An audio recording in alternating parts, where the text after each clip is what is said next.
Hi everybody, welcome back for another video. Home defense is a very general term and a lot of times people just blanketly say I'm going to use X for home defense. But your home defense involves just you're inside the home, but it also involves outside and the perimeter of your home. And in this video, I just want to share some thoughts about home defense and things that you need to consider so that you make the right choice for the right tool, for the right job, whether you're defending your home and maybe it's a lethal threat.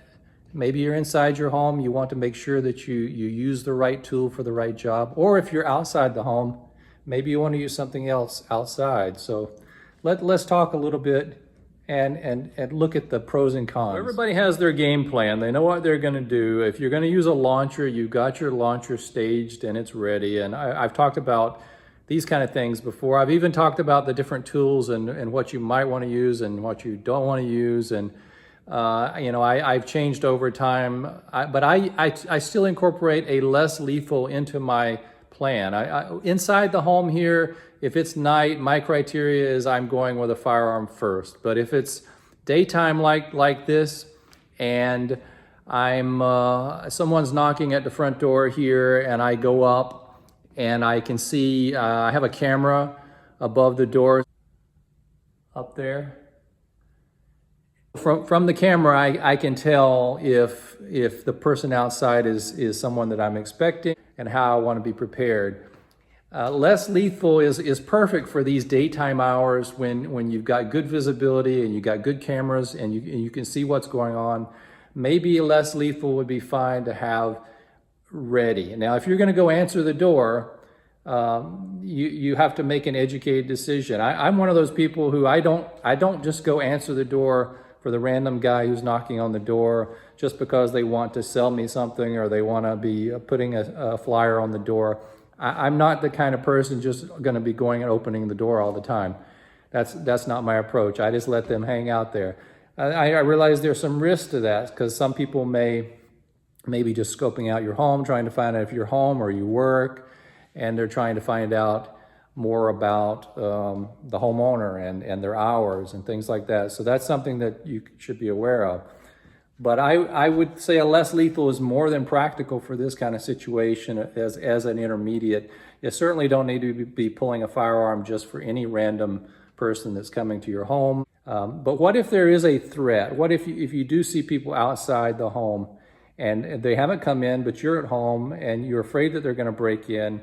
Do you confront them? Do you sit inside the home? Do you just wait? Do you go get in a strategic position and wait for someone to break in and then wait to them to come to you? That's the legally safe way to do it, because what you would be doing in that situation is you would be, you could say, well, I did not, approach them. I did not, go and try to stop them at the front door. They busted in the door. And only then, after they came, toward me, maybe I'm upstairs, maybe they came, and at that point, I was forced to use force. Forced to use force. Well, that kind of situation can happen. If you're upstairs and you're in a position where you want to essentially make it very clear that they came to you. You did not approach them. You weren't like paranoid standing at the front door.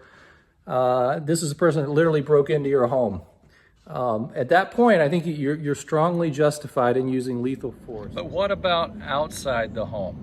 When I'm out here, and I consider this the outer perimeter. So there's less force needed on the outer perimeter.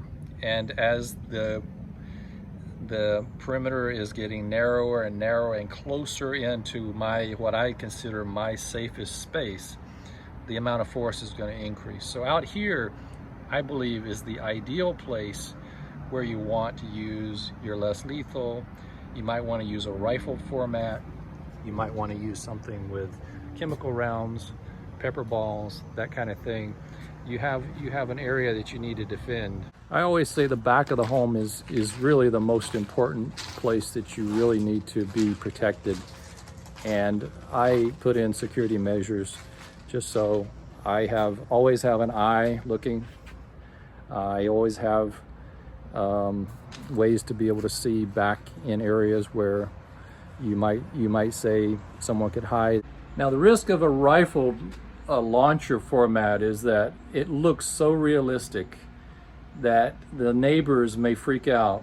If this is just a situation that is definitely a non-lethal situation, but you need something concealed is probably better in the front of the house, and that's where I am now. So if you're in the front, that's a whole different story. It's not as urgent of a need in the front. I think it's typically, in most places, it's more open, and neighbors can see. You can see the neighbors right over here. There's open views of where you live, especially if you're in a community like I'm at. So in the back is a little bit different, and it's a little bit more serious situation if you see suspicious people back there. The front of the house, you have people coming, delivering mail. There's contractors that'll come to the door, suspicious looking people, but they're probably harmless. And also, you're not gonna go out your front door looking for these people. You would just retreat to the back of your house. You'd be safe. You'd probably go to a higher level, and you would go into your inner perimeters. But if someone gets inside and they get into my inner perimeter, and then I have a created safe zone where I at that point, no one is going to be allowed to come in that zone without the firearm. And so having a layered approach is really, really so important. And you need to know this in advance and know how you're going to do it. And so the reason I think about this is because of a lot of the talk this week, the Secret Service and their perimeter, inner perimeter, and what was outside, and all of the talk about that. It's just common logic, and that's how I approach my home defense.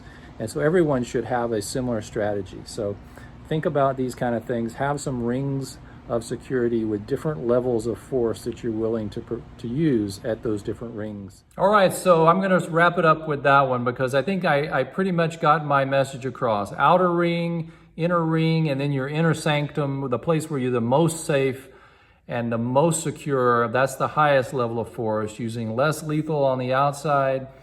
I think you'll be a lot better off taking that kind of approach, and it also forces you to encounter someone initially with a less lethal first approach. So if the person is breaking in, it is more than adequate to engage them with a less lethal first.